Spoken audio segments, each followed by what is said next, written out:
What's going on, YouTube? My name is FG3000, back in the place to be with another Blade and Soul video. Today, let's talk about the currency exchange that was just added into Blade and Soul. Now, if you're not familiar with what this system is, this is where you can take your own Incoin. Now, Incoin is what is purchased with real world cash. So Incoin equals real world cash.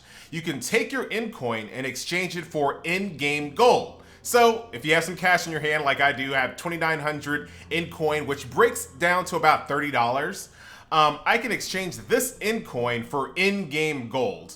You can kind of see the exchange rate right here. One gold is roughly about 67 cents or so, give or take. I'm not giving you kind of exact numbers, but that's kind of how I look at it. About 67 cents for one gold. And that's not too bad, but of course, since this just came out to the service today, definitely give the market a little time to stabilize, because this might be high, it might be low, I'm not sure. But right now, where it breaks out at is one gold for every 67 Incoin. So that is if you're on the buying end. Now, if you are a seller, now keep in mind, this gold doesn't just come out of anywhere. The gold comes from the players. This is a system that is based on a peer-to-peer system. So players put gold in and other players put real life cash in, and then they exchange that way. Kind of like Guild Wars 2. So let's talk about the seller aspect. So let's say you have one gold that you want to sell to the market, right? You sell this one gold. You will gain 67 Hong Moon coins.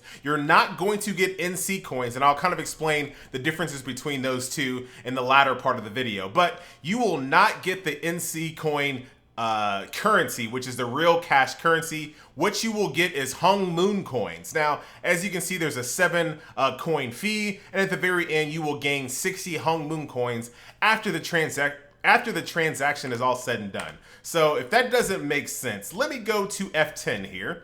Now, as you can see, the main store right here, this is the NC coin store. So everything that can be bought in the store can be bought with NC coins for the most part. There are some exceptions. Now, there's another tab right here called Hong Moon coins. Now, this store is a little bit more limited. It doesn't have everything that the NC coin store has, and then vice versa, the NC coin store doesn't have everything the Hong Moon store has. And a couple of standouts are this Hong Moon friendship chest can only be purchased with Hong Moon coins. The only way. If you have real cash, you got $100. You're like, NCSoft, I want to buy these chests. You can't do it. You got to go through the currency exchange to grab this. And vice versa. Let's say you have 1 billion Hong Moon coins and you want to buy a membership, for example. Let's say you wanted to buy 365 days worth of membership. You can't do it with Hong Moon coins. You got to buy NC coins to do that. So a lot of information to take in, but to kind of give you the TLDR, or the TL didn't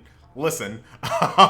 Basically what NCSoft has done, they've added a system that is a peer-to-peer gold exchange. So that way, if you have cash and you want to get gold, you can exchange it with other players in the game. Now, hopefully this will curb some of the gold selling and the gold spam that goes on in the game.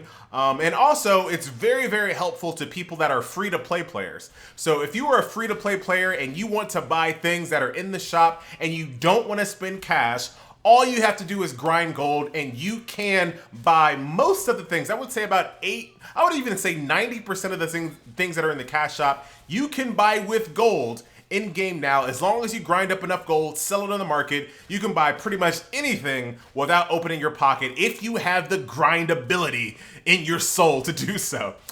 So that's it. I don't think it's pay to win just because the currency comes out of the market and goes to another player. It's just an exchange. And like I said, it's really helpful for free-to-play players that don't want to spend cash. They can still get the items that they want. And people that are whales, for example, or even people that aren't whales, maybe people that just don't have the time to grind as much gold, or they only have a couple hours a week to play Blade and Soul, they can use the currency exchange to get some extra gold and be competitive in the game as well. So I think it's a win-win. Let me know what you think in the comment sections below. Once again, my name is FG3000. Don't forget to share, like, and subscribe for all things MMO and MOBA. I'll see you next video. Later.